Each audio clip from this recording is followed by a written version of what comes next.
Segundo libro de Reyes, capítulos 16 al 18. Guardar silencio y confiar en Dios. El silencio es nuestra mejor respuesta a las alegaciones y burlas de nuestros enemigos. Es inútil discutir, incluso en muchas ocasiones dar explicaciones. Mantente quieto y entrega tu causa a Dios. Quería empezar este capítulo compartiéndoos este trozo de texto que extraje del estudio de estos 3 capítulos, en particular del último capítulo y de la última parte del capítulo 18. Pero primero empezaremos por orden, por el capítulo 16, donde este capítulo habla del reinado de Ahaz en Judá. Este fue un rey que no hizo lo que le agrada a Dios y encima, en el versículo 3, nos indica que siguió los pasos de los reyes de Israel, incluso arrojó a su hijo a la pira de fuego. Por lo tanto, todo esto que se ve era horroroso a los ojos de Dios. Encima, Dios prohibía todas estas costumbres porque estas costumbres eran de otros dioses y obviamente no estaba nada bien. Así que, pues, fue de los peores reyes que hubo en Judá, porque se encargó de deshacer todo lo que habían reconstruido para el templo de Dios o todas las cosas que, al revés, que habían destruido, pues él las volvía a construir para adorar a otros dioses, que ninguno llevaba a ningún buen camino. Pero bueno, pues a eso se dedicó este rey. Otra de las cosas que hizo fue, su padre lo que hizo fue construir una conexión desde el palacio al templo de Dios, se ve que por dentro, y la destruyó. Y esto también como que simboliza, al destruir esto, que él también cortó así su relación con Dios. Por lo tanto, de lo que nos habla básicamente este capítulo es de su reinado, de todo lo que pasó, que incluso se rindió ante su enemigo e hizo cosas que no debía hacer, que le correspondían a otras personas. Por consiguiente, el capítulo 17 trata el reinado de Oseas en Israel. Este fue un rey que también hizo lo que Dios detesta, pero bueno, no lo hizo tan mal como los anteriores. Yo diría un rey light. Ni bien ni mal, sí que es verdad que más a mal que bien, pero bueno, algo rectificó. Entonces, así se describe. Por lo tanto, ¿qué contaros de Oseas? Pues este traicionaba al rey de Asiria, que se llamaba Salmanasar, y más tarde Salmanasar lo arrestó a Oseas y lo encadenó en prisión. Además, conquistó Samaria. Específicamente, durante 3 años la cercó. Bien, luego se abre como un apartado en este capítulo que indica reflexiones sobre la ruina de Israel. De modo que me he tomado el tiempo de resumir todos estos versículos, de extraer estos versículos y pasarlos a una lista, a modo de resumen, para así compartirlo con vosotros.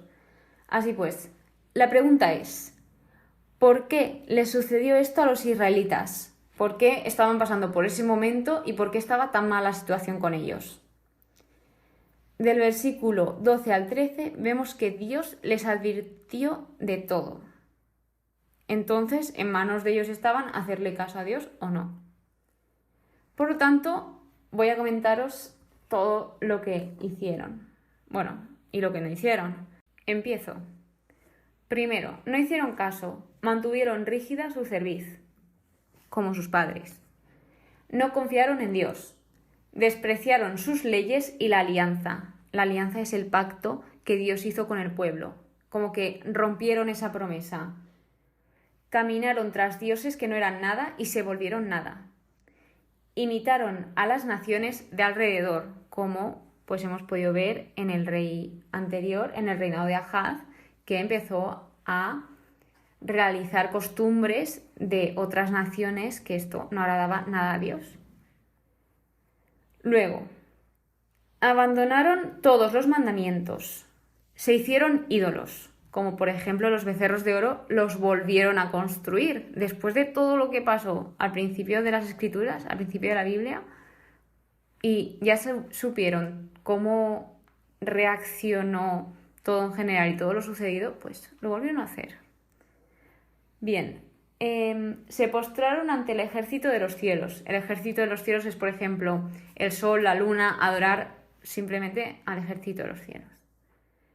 Rindieron culto a Baal, que Baal era, pues, básicamente el diablo.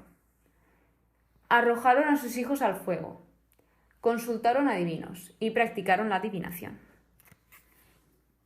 ¿Y qué pasó con todo esto? Pues que con esta inmensa lista, pues finalmente provocaron la ira de Dios. Y en el versículo 21 indica: Jeroboam provocó que Israel se alejara de Yahvé y cometiera un grave pecado. Creo que no hay cosa más dura, es que no encuentro la palabra para explicaroslo, que incitar a alguien a pecar o alejar a alguien de Dios, que tú seas el culpable de eso, de alejar a alguien de Dios o que cometa un pecado. O sea, de verdad que no hay cosa más dura que eso. Y la última parte de este capítulo 17 es el origen de los samaritanos. Os voy a poner un poco en situación. La definición de samaritano, buscada en la RAE, Real Academia de la Lengua Española, es perteneciente o relativo a Samaria. O luego hay otra definición que dice que ayuda a otro desinteresadamente. Y bueno, para ampliar un poco más esta información, os comento que es una mezcla de creencias y prácticas judías y paganas. Dicho esto, os voy a comentar un poco que básicamente esto lo indica en la Biblia, tal cual, en este capítulo. En el versículo 25 indica que no conocían el culto a Dios. Además, se estaban dando cuenta de que no paraban de pasarles cosas malas. Entonces, eran muy listos y llegaron al punto de decir: quiero conocer a Dios y quiero saber cómo se adora a Dios, a Yahvé. Entonces pidieron ayuda y buscaron a personas que les pudiesen explicar pues cómo se hacía todo según la ley de Dios. Por lo tanto, a pesar de que se les enseñó, en el versículo 34 refleja que no rinden culto adecuadamente a Yahvé, es decir, pues siguen haciendo lo que hacían antes, más lo de ahora de rendir culto, aunque aquí indica no adecuado, a Dios. Por lo tanto, se les vuelven a decir las cosas. En el versículo del 36 al 39 se les enseña la ley de Dios, pero siguen sin obedecer. O sea, ellos persistieron en sus antiguos ritos. Es algo que no me cuadra, porque si ellos pedían que se les enseñase, ¿por qué luego no hacen ni caso? Es que no lo entiendo, aunque creo que muchos sí que seguían adorando a sus dioses y a Yahvé. Por lo tanto, por eso en la definición indica que es una mezcla de creencias y prácticas judías y paganas, porque pues en este tiempo aquí eran judíos aún, porque estamos en el Antiguo Testamento, y a la vez realizaban prácticas paganas. Y por último, el capítulo 18, y diría, desde mi punto de vista, que es el mejor capítulo de los tres. ¿Por qué? Porque aquí entran Ezequías y el profeta Isaías, que aún no hemos leído sobre Isaías en este estudio, porque aún quedan muchísimos libros para llegar allí, pero yo creo, a no ser que, pues obviamente tengo que descubrir aún a muchos profetas de la Biblia, pero de momento mi favorito creo que es Isaías. De los que conozco, Isaías. Es que me encanta cómo escribe, cómo lee, porque sí que es verdad que he leído mucho Isaías. Pero bueno, vamos a centrarnos. El reinado de Ezequías, empieza así el capítulo 18 y pues indica en el versículo 3 que hizo lo que agrada a Yahvé exactamente como su antepasado David. Es decir, fue alguien que fue obediente y fiel a Dios, y esto se refleja en todos los versículos de este capítulo. De hecho, del versículo 5 al 7, que os recomiendo muchísimo que lo leáis, de aquí podemos extraer que confió en Dios, que no se apartó de él, guardó sus mandamientos y que tenía a Dios de su parte. Por lo tanto, tuvo éxito en todas sus empresas, tuvo éxito en todo lo que hizo. Y antes de continuar, me gustaría compartiros algo porque no lo había pensado. Ezequías era el hijo de Ahaz y Ahaz fue este rey que os he comentado en el capítulo 16, que lo hizo todo tan mal e hizo todo lo que no le gustaba a Dios. Por lo tanto, algo que no me planteé hasta que llegué al estudio bíblico es, ostras, ¿y cómo puede ser que su hijo Ezequías sea tan obediente a Dios y encima exactamente como su antepasado David? Esto, pues cuando usan esta comparación es porque literalmente había sido muy fiel a Dios. Entonces me di cuenta, y como aquí no lo indica, pues que también Ezequías estuvo muy influido por Isaías. Isaías seguramente estaría mucho tiempo con él y le enseñaría. Esto aún no lo hemos leído, yo por lo menos, así que es lo que he podido estudiar de estos capítulos. Pero bueno, ya lo iremos descubriendo poquito a poco. Después nos habla de la caída de Samaria, es como una repetición del capítulo 17 y básicamente es lo mismo, es repetirlo. Invasión de Sennacherib y por último la misión del copero mayor, que aquí este copero es como que le intentaba hacer a Ezequías desconfiar de Dios, porque de hecho en el versículo 20 este copero se extraña y dice: ¿pero quién confías para haberte rebelado contra mí?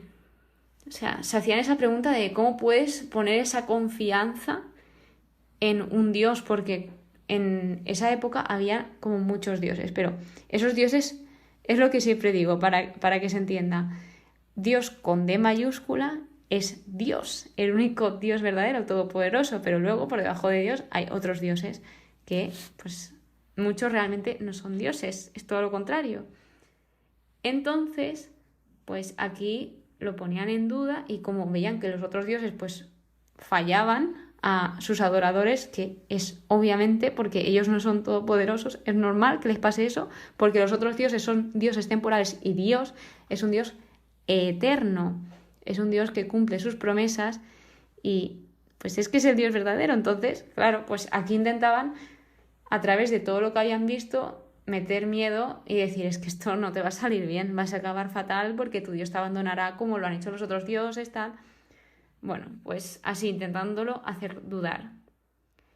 Además, luego el otro rey, el rey enemigo, dice, el rey de Asiria, para ser más concretos: que no se engañe Ezequías, pues no podrá libraros de mi mano. Que no se haga confiar en Dios, diciendo que Él os librará y que esta ciudad no caerá jamás en manos del rey de Asiria. Es decir, lo que también intentaba el otro rey es meterles miedo al pueblo, de que no hicieran caso a Ezequías porque ese Dios no les iba a salvar. O sea, todo mentira.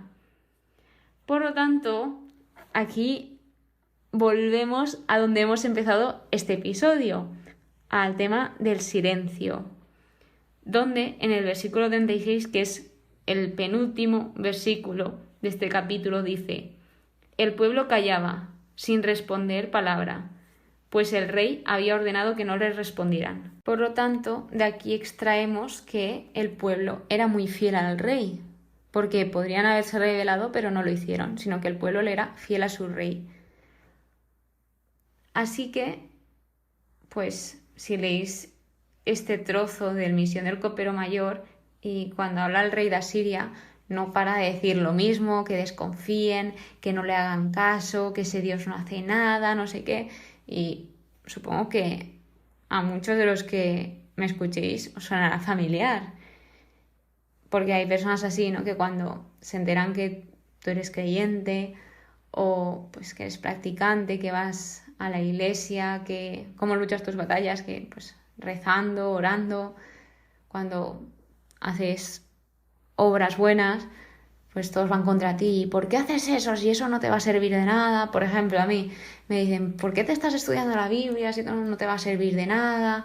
O ¿por qué vas a la iglesia si luego Dios no existe, no sé qué, no sé cuánto? Bueno, te intentan decir pues tantas cosas para que tú desconfíes, pero ahí estás tú para decir, no, yo creo y lo hago porque quiero, o yo creo y lo hago porque amo a Dios. Entonces, pues muchas veces, aunque demos muchas explicaciones a estas personas, tienen el corazón tan endurecido que no nos van a querer escuchar. Y es que Dios nos lo muestra a través de toda la Biblia, de que hay personas así, de que hay personas que incluso teniendo milagros delante, siguen diciendo, pero ¿cómo vas a creer en Dios? Pues muchas veces lo mejor es guardar silencio y no gastar nuestro tiempo en discutir con esas personas, porque pues no llegaremos a ninguna parte. Obviamente, a mí me gustaría añadir en esa frase que os he dicho al principio, de que aquí dice que no vale la pena discutir pero yo diría con cierto tipo de personas, con las personas que siempre están a la defensiva y que esto, ¿cómo puede ser esto? Que Dios no existe, no hagas esto, no hagas lo otro. Pero pues hay personas que a lo mejor sí que necesitan saber el por qué lo haces, por qué te gusta. De hecho, ahí puedes aprovechar para contar testimonio y contar todo lo que Dios obra en ti. Y bueno, sé que esto es un poco complicado, así que yo siempre le pido ayuda a Dios en estos casos. Y finalizar con que es muy importante guardar silencio, sobre todo hoy en día que vivimos en un mundo lleno de ruido, de sobreinformación, que siempre vamos con la música, nos llegan millones de noticias, no paramos, siempre estamos haciendo algo y al final es necesario el silencio. Así que, pues como consejo, como reto que te puedes proponer es como guardar 15 minutos de silencio al día. Y otra cosa que te puedes proponer es guardar ese silencio para escuchar a los demás o incluso para escuchar a Dios. Porque si nos centramos en el caso de Dios, Dios siempre te quiere hablar, pero a lo mejor tú eres el que no está dispuesto a escuchar, como también te puede pasar con muchas personas. Y con eso terminamos el episodio de hoy. Espero que os haya gustado, que os haya servido y muchísimas gracias por escucharme, de verdad, de todo corazón. Nos vemos en el siguiente episodio. Que tengáis muy buen día y que Dios os bendiga.